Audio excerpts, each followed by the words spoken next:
Look at any map of the Star Wars galaxy, and you'll see the same thing. A bright spiral of stars, and then, at the edge, nothing.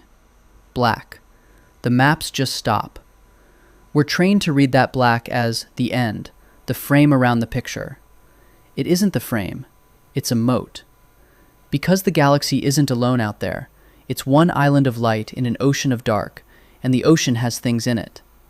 There are smaller galaxies orbiting this one, close enough to reach. There are regions on the rim so uncharted that ships sent to map them are still listed as overdue, centuries later. And once, exactly once, something crossed the moat from the other side, and it nearly ended everything. The galaxy didn't stay home because the edge was boring. It stayed home because the smart ones figured out what home was protecting them from. Tonight, we're going to do the thing the galaxy spent 25,000 years too afraid to do. We're going to look over the wall. Every published Star Wars map does the same thing. The galactic disk fills the frame. The named trade routes, the bright cluster of the core worlds at the center, the outer rim bleeding toward the edges. And then black. The cartographers drew a horizon and stopped. When Attack of the Clones showed the Jedi Archives map in 2002, two tiny structures were visible beyond the galactic disk. Small, faint, clearly satellite objects. Nobody named them on screen. Nobody needed to. The convention was already established. The map ends at the edge of the galaxy, and everything beyond is simply not the story. That reading is the single most dangerous thing the films ever let you assume. According to the Legends reference work, The Essential Atlas, pre-Disney expanded universe, which will distinguish from current canon as we go, the main galaxy spans approximately 120,000 light-years in diameter and contains roughly 400 billion stars. That isn't a small thing, but it exists inside something much larger.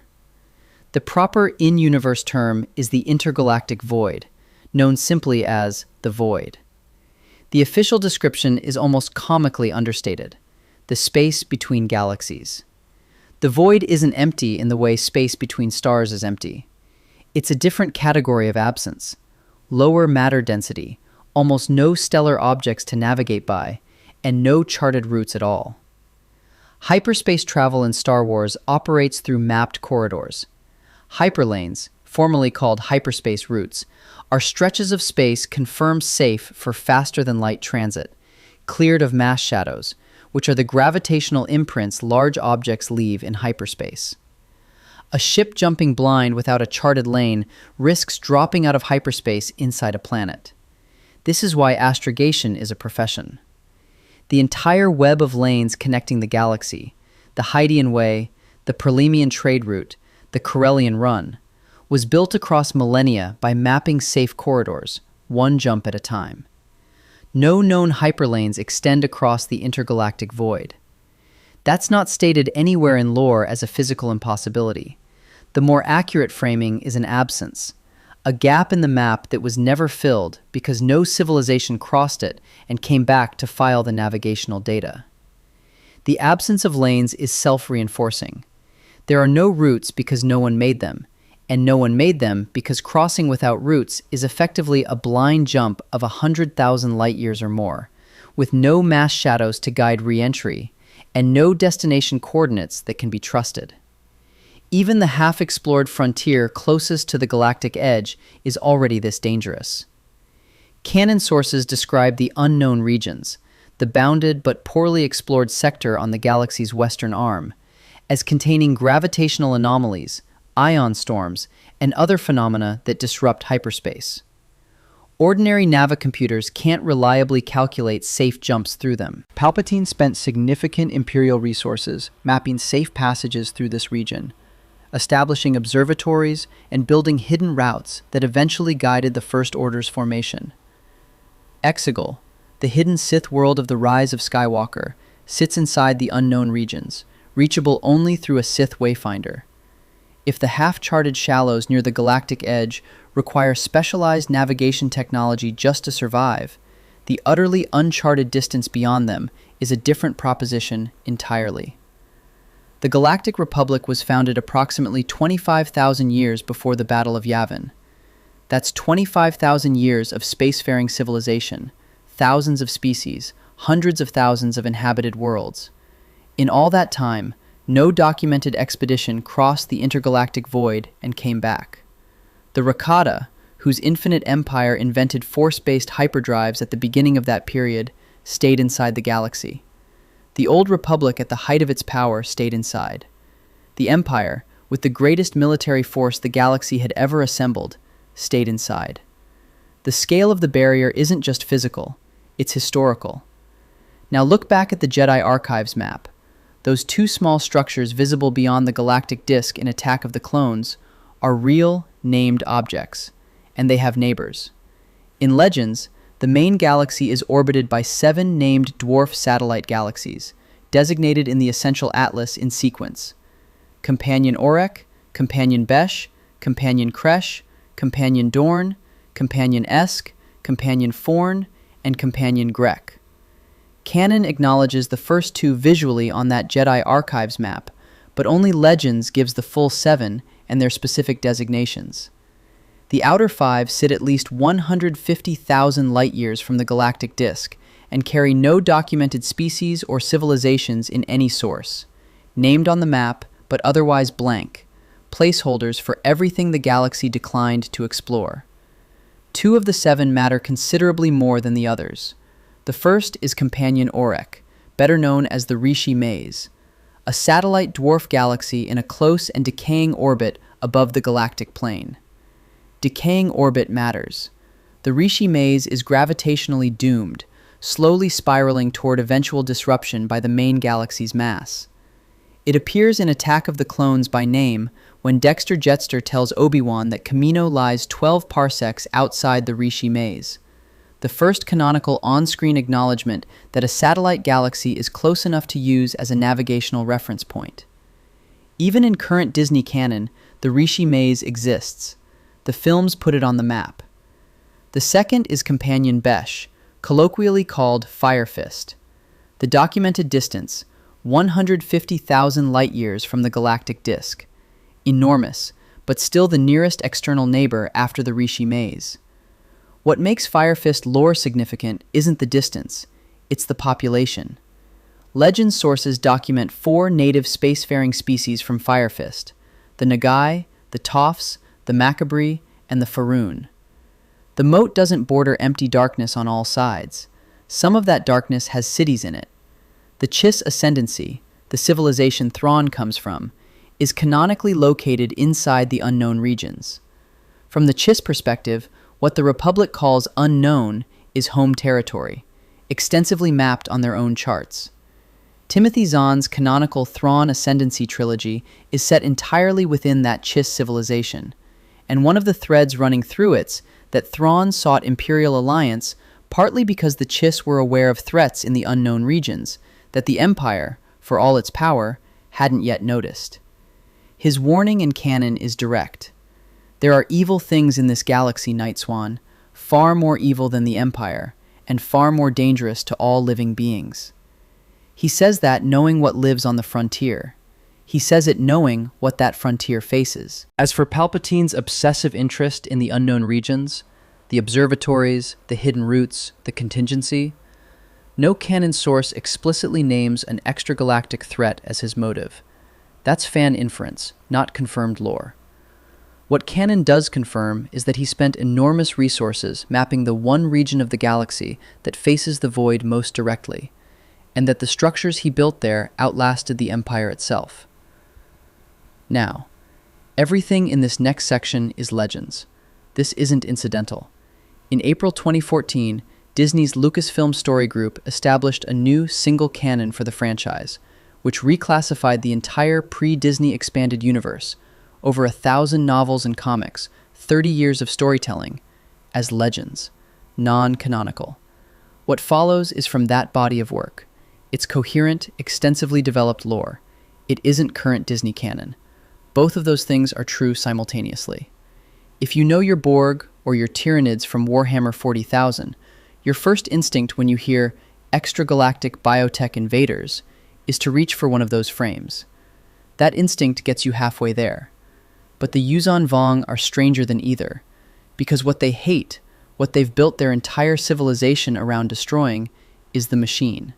Not organic life, machines specifically. The Borg assimilate technology. The Vong erase it.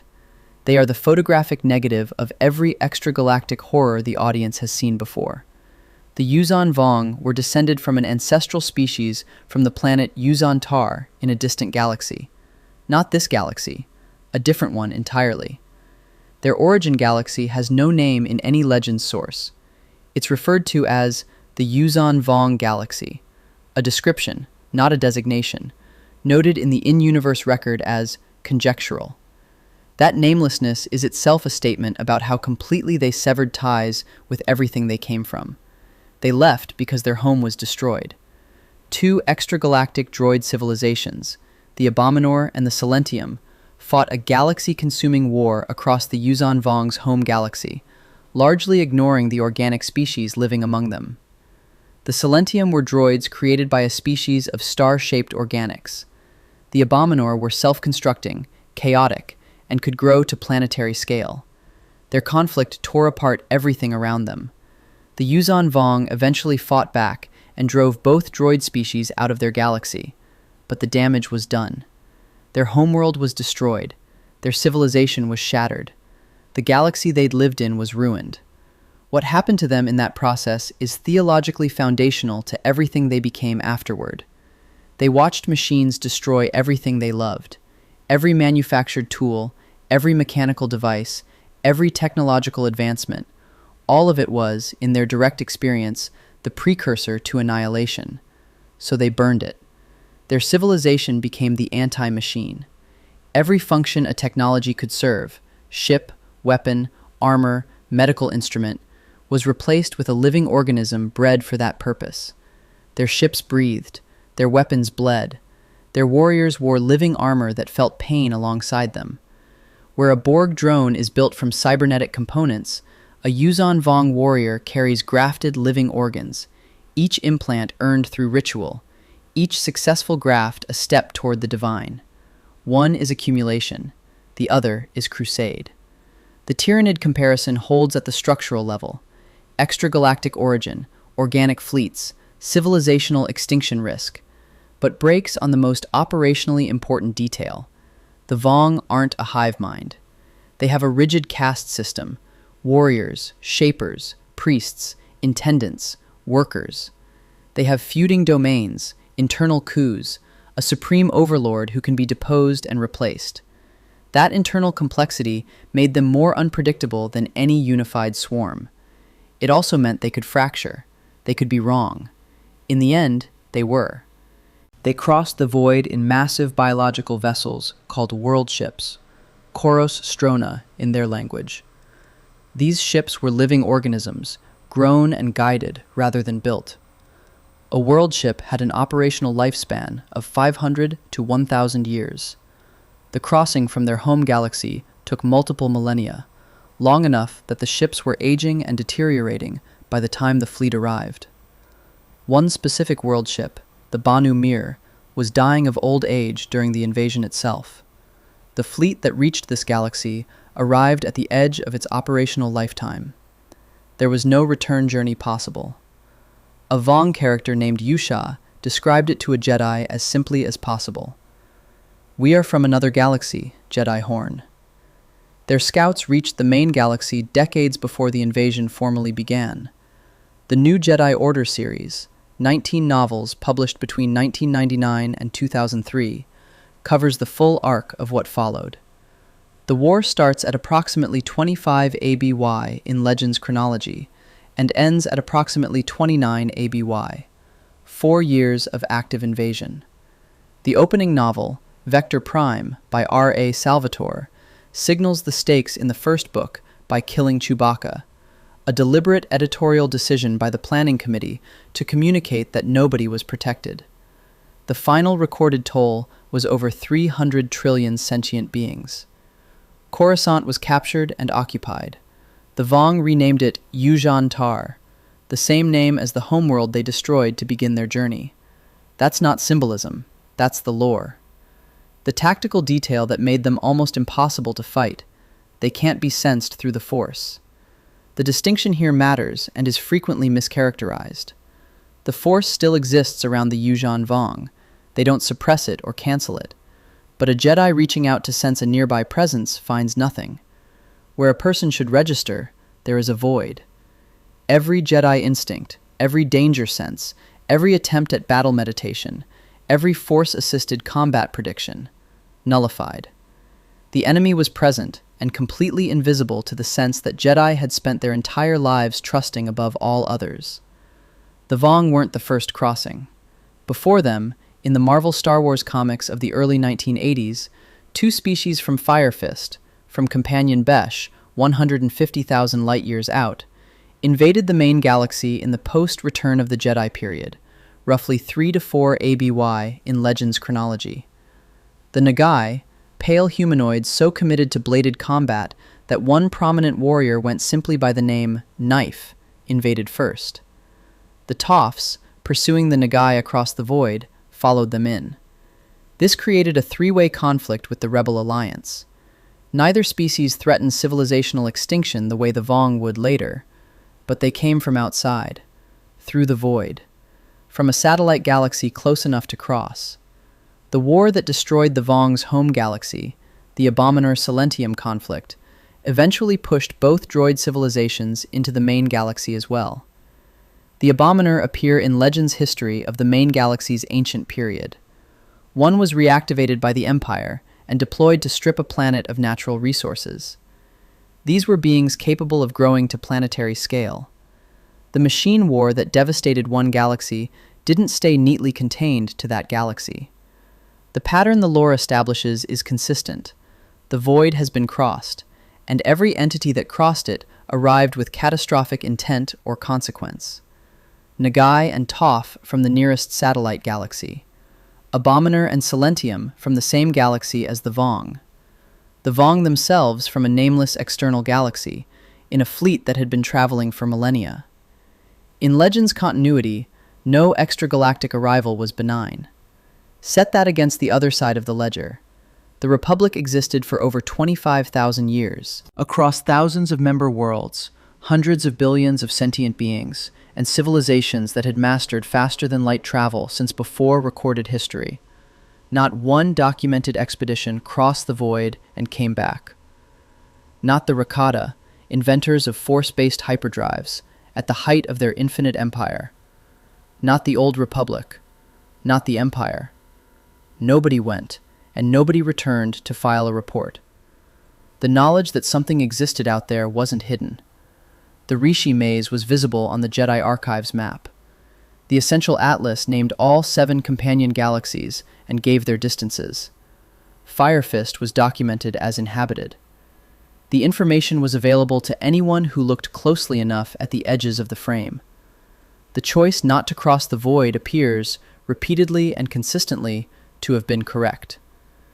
The quarantine wall reading, the interpretation that the black on every Star Wars map represents a boundary the galaxy learned to respect, isn't a stated in-universe concept. No lore source uses that term. But the pattern in the evidence supports the reading. 25,000 years of galactic civilization. Multiple extragalactic arrivals, all catastrophic. Not a single successful round trip. What looks like insularity from the inside looks, with the full lore picture in view, more like accumulated survival intelligence. In current Disney canon, the Yuuzhan Vong don't exist. The war at 25 ABY didn't happen, but the Rishi Maze is still on the Jedi Archives map. Fire Fist is still 150,000 light-years away. The void is still called the void. The satellite galaxies are still out there, orbiting, waiting. The door the Vong came through is, in current canon, simply unlabeled. The black at the edge of the map was never empty. It was a wall, and the galaxy spent 25,000 years standing with its back to it, pretending the wall was the end of the world. It wasn't. There are galaxies out there close enough to touch, 7 named ones in Legends, 2 visible on a Jedi Archives map in a film most people watched without ever noticing them. There's a dead ocean between the galactic disk and those neighbors, vast and poorly charted. At least one thing already swam across it once and almost drowned everyone. The world ships arrived already dying, in a fleet that had been traveling for millennia, carrying a people who had watched their own galaxy be destroyed and had nothing left to lose. That's what makes the moat a moat rather than a wall. The moat didn't stop them. They crossed it anyway. The galaxy got lucky. It learned the lesson, drew the map, and stopped at the shore. The films gave you the bright spiral and let you read the surrounding black as comfort, as negative space, as the frame around the picture. Now you know the black isn't the edge of the story. It's the part of the story nobody survived to finish. Subscribe for more stories like this.